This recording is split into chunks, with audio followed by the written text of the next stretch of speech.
Welcome all, and thank you for joining us to mark Transgender Day of Remembrance. We are here to remember those who have lost their lives, those who have been killed, and those who have taken their own life as a result of transphobia, and to bring attention to the continued violence endured by the transgender community. During the event, there will be reflections and readings. Today, we mourn our losses. We shall continue to fight for the living. We would like to thank you for being a part of this important event and standing with us in solidarity.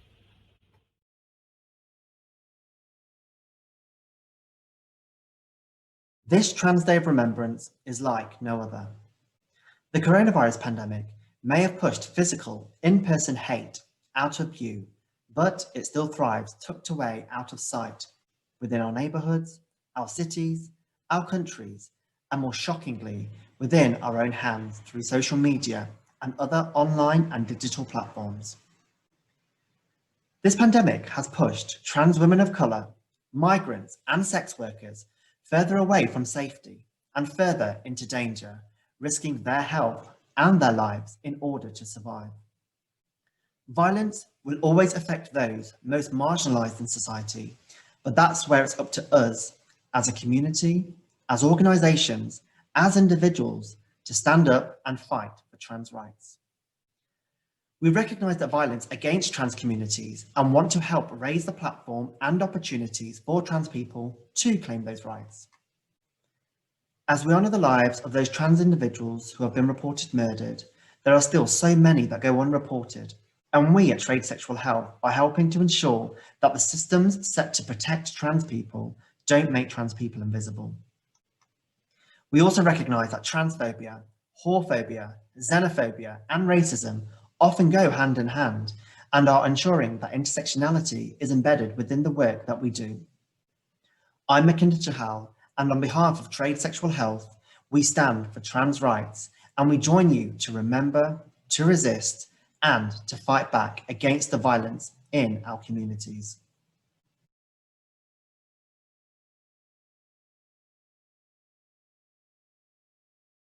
I'm never very good at writing speeches. I tend to stare at a blank page for a while and then get distracted and write a poem or something. And let's be honest, this topic is one I don't want to think about. So I've ended up getting on with other things instead and avoiding it until the last minute. So I decided to just start somewhere and let Trans Day of Remembrance founder Gwendolyn Ann Smith sum up why we're here. Transgender Day of Remembrance seeks to highlight the losses we face due to anti-transgender bigotry and violence. I'm no stranger to the need to fight for our rights, and the right to simply exist is first and foremost. With so many seeking to erase transgender people, sometimes in the most brutal ways possible, it's vitally important that those we lose are remembered and that we continue to fight for justice. Trans Day of Remembrance is a difficult thing to write about. It's not a day we celebrate. It's not really even a day to show support for trans communities. It's a day when an already vulnerable community gathers together, focuses on our vulnerabilities and feels sad and angry about the people who want to keep us that way. I'm known amongst the people that access the LGBT Centre for my general silliness, positive outlook, and the way I choose fun and optimism at every opportunity. So I'd love to talk about celebrating trans lives instead of dwelling on the horrifying facts of these deaths. But that's not what today is. This is the one day I can't choose optimism. The day when we need the cold hard reality. The day when we read these names and let each one sink in. We've made great strides towards equality in recent years, and the fact that so many trans people now feel able to be out and proud is amazing. But clearly more needs to be done. We enjoy relative safety and protection here in the UK, but the horrendous situations trans and gender diverse people are still facing across the globe show us how precarious those rights are. The media narrative in our own country, which demonises and others trans and gender diverse people, the toxic debate and abuse which continues daily on social media, the ever more frequent legal battles disproportionately and unfairly targeting trans youth, and the willingness of government to ignore our passionate feedback on the quote, dehumanising Gender Recognition Act. All of this keeps us minoritised and exhausted and tries to stop us pushing back. But for those of us who can, we have to keep going. Between the 1st of January 2008 and 30th of September 2020, the Trans Murder Monitoring Project has reported 3,664 murders of trans and gender diverse people in 75 countries and territories, 350 of those this Remembrance year. And we know that number isn't even the whole picture.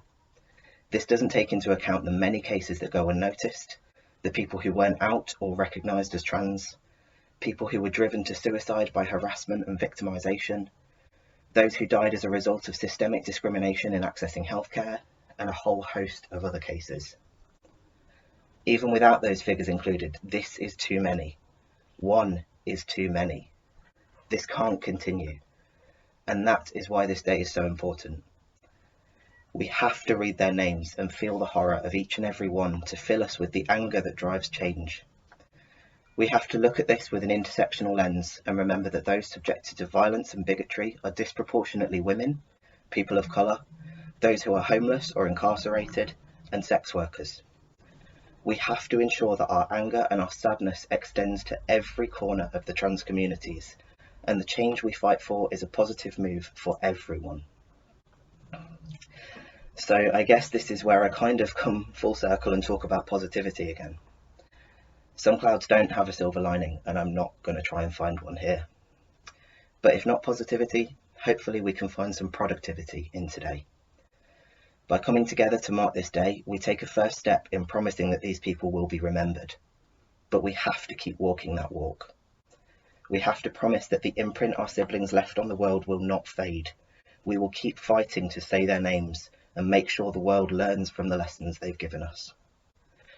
In a year that's shown us more about the importance of connection than any in my lifetime, we have to continue pulling together and showing the rest of the world what a strong, united, global LGBT+ community looks like. And we will keep doing that until the day there are no new names added to this list and beyond. So here, I'll leave you with another quote from Gwendolyn Ann Smith, which I think sums up everything I've said in one sentence.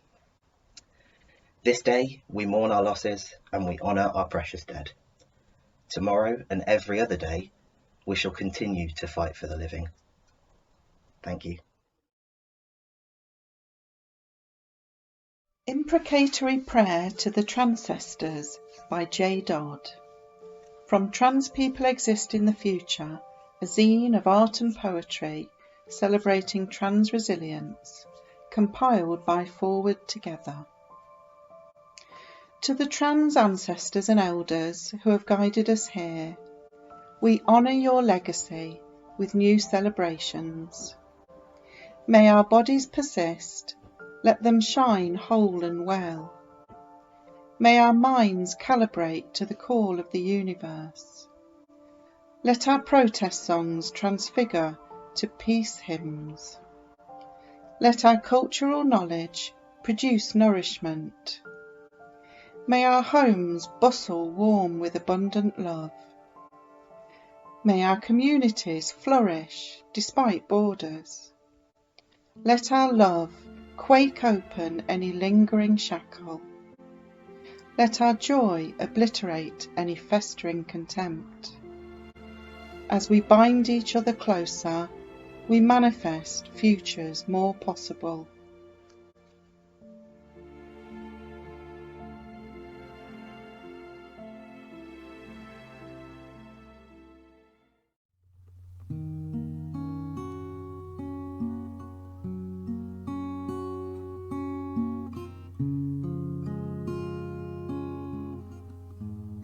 Spend all your time waiting for that second chance, for a break that will make it okay. There's always some reason to feel not good enough, and it's hard at the end of the day. I need some distraction, oh, beautiful relief. Memories seep from my veins, they may be empty, oh, and weightless, and maybe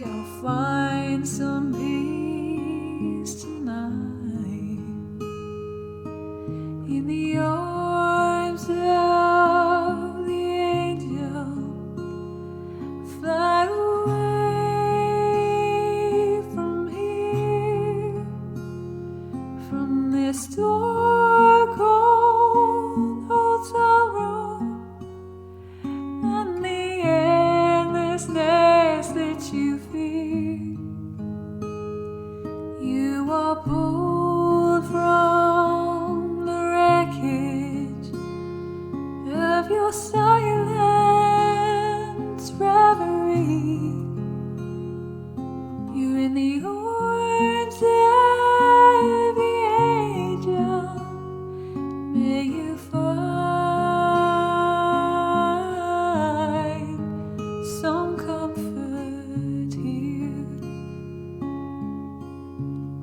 So tired of the straight line, and everywhere you turn, there's vultures and thieves at your back.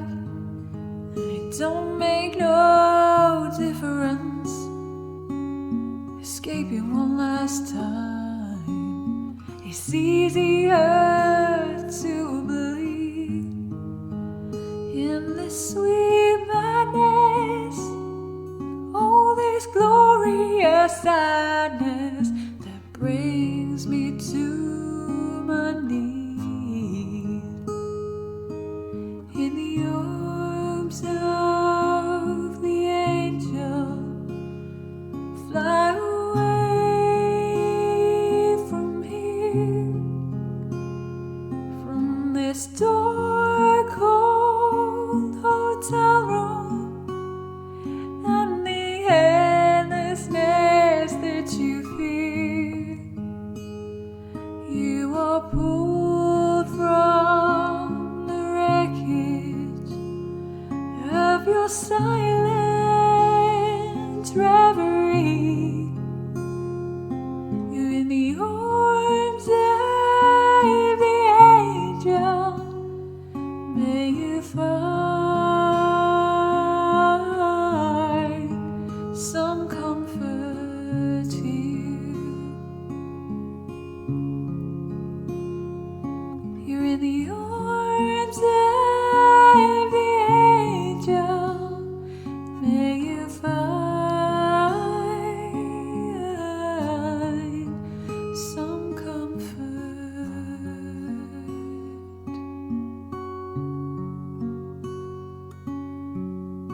here.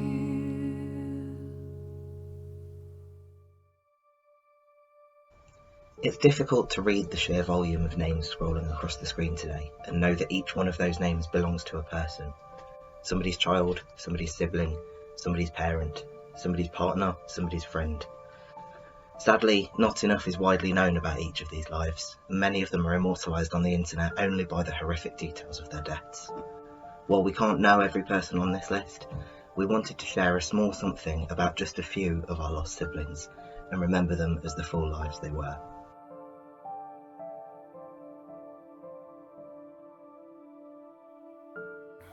Hallie J. O'Regan, a 20-year-old trans woman, was killed in San Antonio, Texas on May the 6th. She was proud of her trans identity. On Trans Day of Invisibility, she posted on Instagram, "I was looking at pictures I used to take before I transitioned versus now, and it made me realise I'm way happier than I used to be. I love myself now. Thank you to everyone who's ever supported me, and to anyone who hasn't, I hope you come around. I'm happy and proud to be myself." On her Twitter, O'Regan often spoke out against injustice, including LGBTQ inequality. A friend of Hallie said, "Every time I saw her, she smiled. She'd do anything for you. She was a caring person. I never saw her in a bad mood. Being trans is hard, and her life was hard, but she lived like it was the best day of her life every day." Brian Egypt Powers was a good person who loved to cook and who brought warmth and life to everyone he met. He was a Christian and worked at a local catering company. He was known for wearing long, colourful unicorn braids, and as a child he dreamed of becoming a backup dancer for Janet Jackson or Paula Abdul. Jade Camilla Diaz was a community leader who was creating a transgender women's collective in San Francisco, Gotera. and worked on forced displacement and migration issues, which particularly affect the trans community.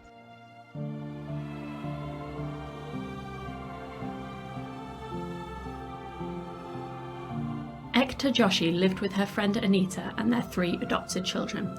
She was popular and was involved in charity and social work, supporting other trans people and poor people in the area.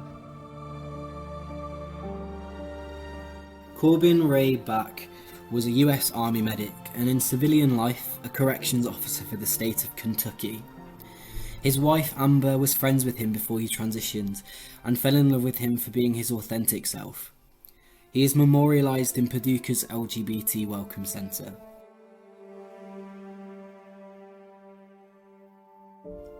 Joanna Metzger was a self-taught artist who played multiple instruments. She was remembered at an online vigil by local LGBT+ community centre, Baltimore Safe Haven.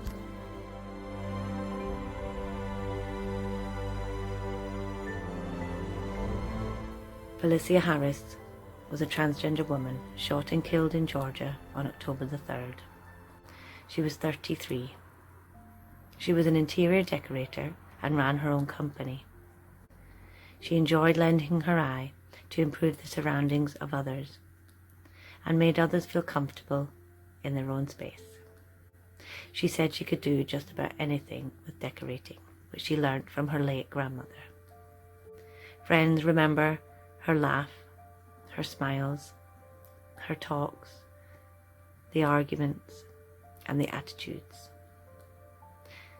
They said everybody is going to remember who Felicia Harris is. She enjoyed dance, fashion, and style. She had a bright sense of humour and was full of life.